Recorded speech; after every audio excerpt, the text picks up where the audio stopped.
পরম প্রেমময় যুগপুরুষোত্তম শ্রী শ্রী ঠাকুর অনুকূল চন্দ্রের রাতুল রাঙা চরণে জানালাম আমার শতকোটি দণ্ডবত প্রণাম। আমার ভক্তপ্রাণ দাদা ভাই বোন মা সকলকে জানালাম জয় গুরু। আশা করব ঠাকুরের কৃপায় আপনারা সকলে ভালো আছেন, সুস্থ আছেন, আনন্দে আছেন। আজকে আলোচ্য বিষয় হলো ঋত্বিকের কাছ থেকেও যদি এই ব্যবহারটা কেউ পেয়ে থাকে বা ঋত্বিকের চলায় বলায় কোনো আচরণে যদি এই রকম ব্যবহারটা পেয়ে থাকেন বা বুঝে থাকেন, তাহলে সেখান থেকেও ঋত্বিকদের কাছ থেকে সাবধানে থাকতে বললেন আচার্যদেব। পরম পূজ্যপাদ শ্রী শ্রী আচার্যদেব বলছেন, আমার কাছে হাজার হাজার লোক আসে, চোখ দেখে আমি বুঝি এর নাম ধ্যান হয় না, আর সব হয়।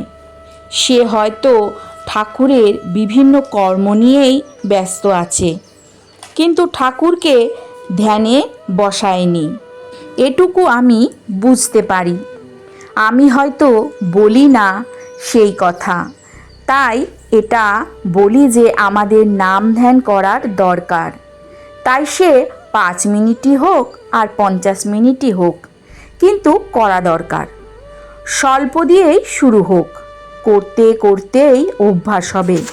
সাধনা রাজ্যের দুটো রূপ আছে, একক আর সমবেত। ধ্যান হচ্ছে একক সাধনা, আর একসঙ্গে সবাই যে প্রার্থনায় বসি, সৎসঙ্গ করি, উৎসব করি, সেটা হচ্ছে সমবেত সাধনা। আচার্যদেব এই কথাটি বললেন। যেখানে ঠাকুরকে সামনে রেখে আমরা পরস্পরকে উপভোগ করি, এই দুই নিয়েই হলো যজন। এই দুটো দিক নিয়েই হলো যজন। এক হলো একক আর অপরটি হলো সমবেত। তাই সমবেত সাধনা বাদ দেওয়া যায় না। এই সমবেত সাধনার জন্যই আমাদের কেন্দ্র মন্দিরের প্রয়োজন হয়। সমবেত সাধনার জন্যই আমরা উৎসববাদী করে থাকি।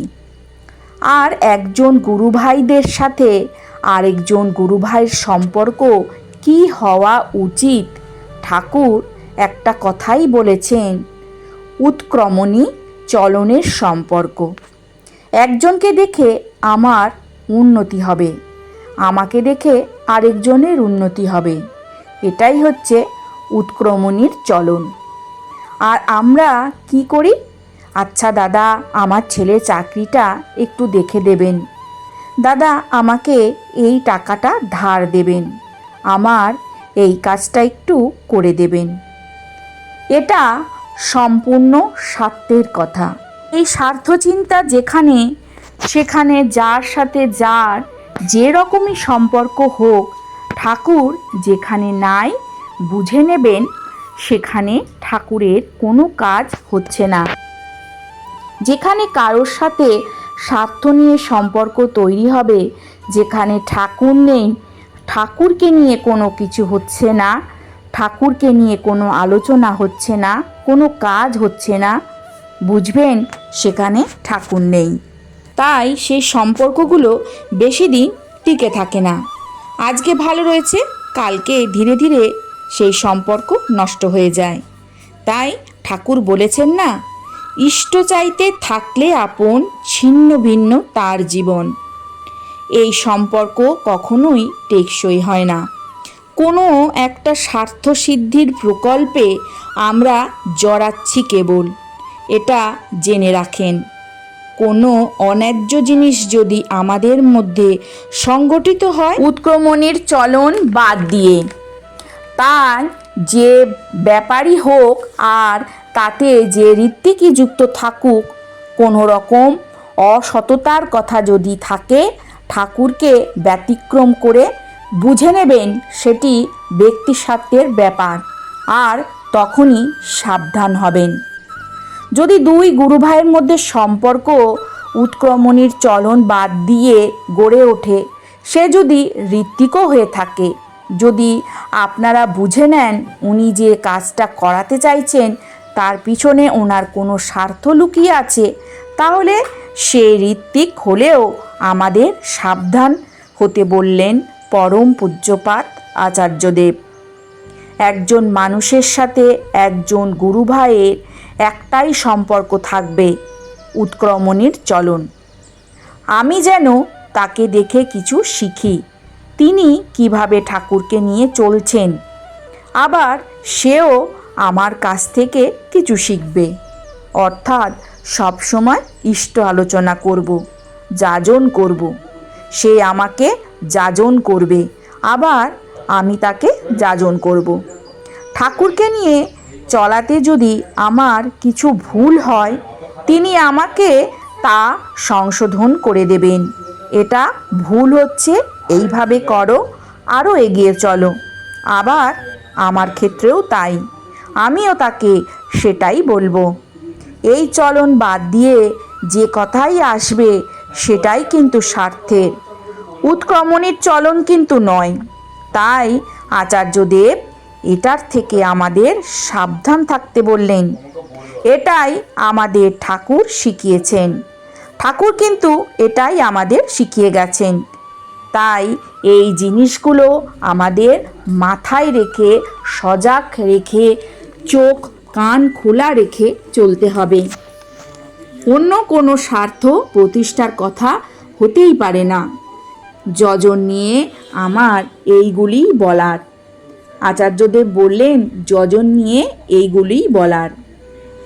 এইগুলি কিন্তু একরকম যজন, কারণ আত্মবিশ্লেষণ আমাদের এইগুলি দেখতে হবে।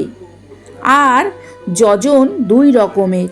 আচার্যদেব বললেন একটি একক আর অপরটি সমবেত।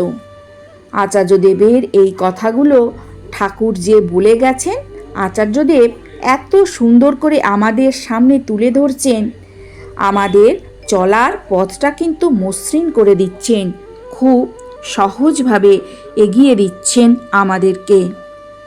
এইভাবে খুব গুরুত্ব সহকারে জিনিসগুলো বুঝবেন এবং সেইভাবে জীবনটাকে সামনের দিকে এগিয়ে নিয়ে চলবেন।